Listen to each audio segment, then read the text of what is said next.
Unbelievable. A century ago, Helen saved a balding man on the brink of death by donating her blood. Recently, this guy has been feeling older by the minute, and he's willing to do whatever it takes to get another sip of Helen's blood. With the flash, he captured Anna and beamed her straight into the ruthless dinosaur den. He threatened Helen to hand over her blood, or Anna would go boom. Once again, he pressured Helen in the dinosaur den. As soon as the dinosaurs caught a whiff of humans, they went completely bananas like toothpaste being squeezed.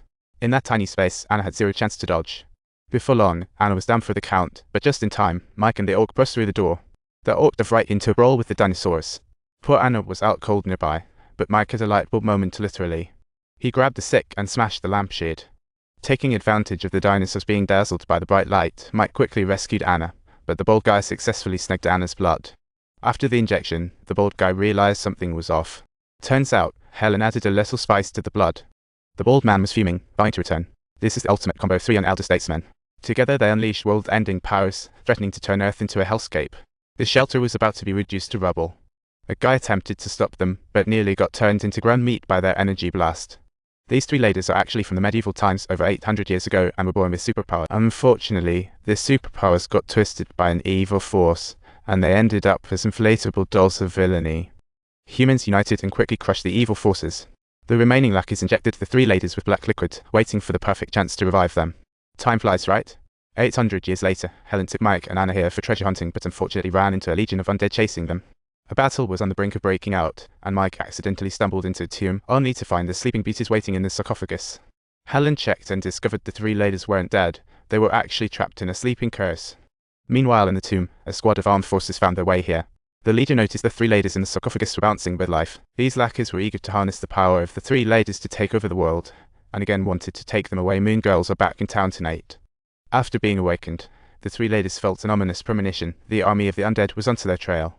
They banded together, preparing to unleash their unbeatable powers, enough to flatten the entire city. At the crucial moment, Helen shot them down with her pulse gun, but the undead already broke through the defense. An intense duel broke out as enemies flooded in like a tide, surrounding Helen and her crew. Just as they were about to face execution, a mysterious force knocked over the armed squad. It was the three ladies who cleverly and covertly saved them. The three ladies agreed to return with them in exchange for sanctuary peace, and the leader informed Helen that dark forces had awakened. War was imminent. A woman noticed something moving in the cage, but she couldn't see what it was. Just as the man leaned in, suddenly, the thing in the cage sprang out. It was two seemingly harmless little bunnies. Just take a look at how fluffy and adorable they appear. Absolutely nothing akin to the image of a ferocious beast. But soon, an unexpected thing happened. A strange monster was eyeing them and pounced in an instant. Helen reacted quickly, using her tranquilizer gun to subdue it, but the staff met a tragic fate, being divided to the bone.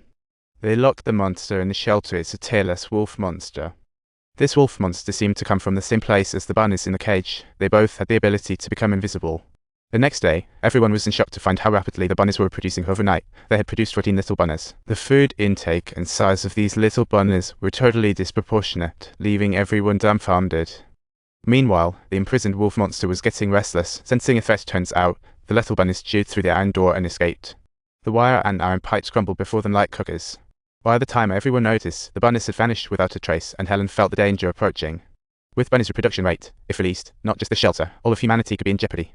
Helen decided to open the wolf monster's cage, preparing to confront the overachieving bunnies. The wolf monster didn't disappoint, quickly tracking down the fleeing bunnies, easily capturing a few. But when Mike and Anna were up in the attic, they were greeted by a scene packed with bunnies. It was truly indescribable. These little bunnies were multiplying like magic, leaving everyone utterly flabbergasted. Mike considered slowing them down with cool temperatures, planning to use low-frequency ultrasound to herd the bunnies away. Soon, under the influence of the ultrasound, all the little bunnies were rounded up in one spot, and everyone sprang into action. Finally, the little bunnies were locked in a low-temperature room, and their next destination is Stygian streets and alleys.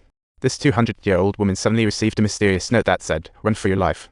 Skeptical, she decided to meet this mysterious person, only to find a well-dressed man waiting outside. Helen recognized the man. It was Tessa, a friend for over a century. Without waiting for her response, Tessa hurriedly took Helen to an underground tomb. A squad of armed forces burst through the doorway. It was the henchmen of the Dark Legion, here to capture Tessa. They pulled out a weapon that could scare any vampire away. No wonder Tessa looked so tense.